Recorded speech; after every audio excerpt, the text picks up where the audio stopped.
अयोध्या में श्री राम मंदिर का पुनर्निर्माण भारत में डीकोलोनाइजेशन यानी औपनिवेशीकरण के समापन प्रक्रिया के साथ सांस्कृतिक और आर्थिक पुनर्जागरण का प्रतीक भी है। मई 2014 से अंतर्राष्ट्रीय मंचों पर भारत की बढ़ती साख, खेल में देश का उत्कृष्ट प्रदर्शन, गिरती गरीबी दर, स्थिर आर्थिक प्रगति और देश में समाप्त होता आतंकवाद इसका प्रत्यक्ष उदाहरण है। बलबीर जी की किताब इस बात को डंके की चोट पर स्थापित करती है कि अयोध्या में श्री राम मंदिर का पुनर्निर्माण भारत में डीकोलोनाइजेशन यानी औपनिवेशीकरण के समापन प्रक्रिया के साथ सांस्कृतिक और आर्थिक पुनर्जागरण का प्रतीक भी है।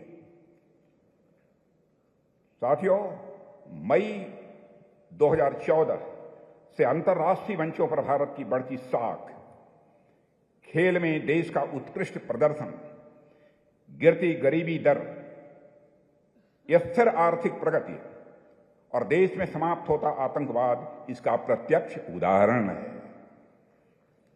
और मैं आप सबको यह भी जानकारी देना चाहता हूं, परसों रात को ही मैं लंदन से लौटा हूं। वहां के प्रधानमंत्री श्रीमान ऋषि सुनक जी से हमारी बातचीत हुई।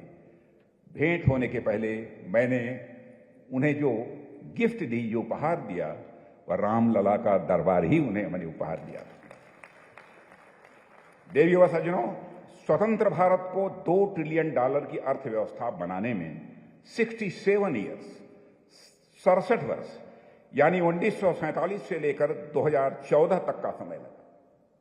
2014 में हम दुनिया की 10वीं बड़ी आर्थिकी थे यानी इकोनॉमी थे, परंतु अयोध्या में श्री राम जन्मभूमि मंदिर के पुनर्निर्माण, वाराणसी में काशी विश्वनाथ धाम के जीर्णोद्धार, कुपवाड़ा यानी जम्मू कश्मीर में 70 वर्ष बाद शारदा पीठ मंदिर को फिर से खोलना, पावागढ़ जो गुजरात में आता है वहां स्थित महाकाली मंदिर के शिखर पर 500 वर्ष बाद धर्म ध्वजा फहराना और उज्जैन में महाकाल लोक की भव्यता, नए संसद भवन में पवित्र सेंगोल की स्थापना और 370 और 35A 35A को हटाने के साथ इंडियन इकोनॉमी का पिछले 10 वर्षों में लगातार $4 ट्रिलियन तक पहुंचना, दुनिया की 5वीं सबसे बड़ी अर्थव्यवस्था बनना और यह विश्वास पैदा होना कि 2027 आते आते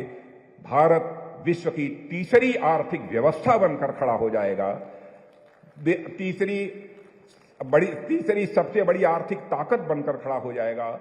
और इसके साथ ही साथ यह भी विश्वास व्यक्त करना कि 2047 आते आते यानी आजादी के 100 वर्ष पूरा होते होते भारत आर्थिक दृष्टि से विश्व की ताकत, सबसे बड़ी ताकत बन सकता है। यह कोई छोटी उपलब्धि नहीं है।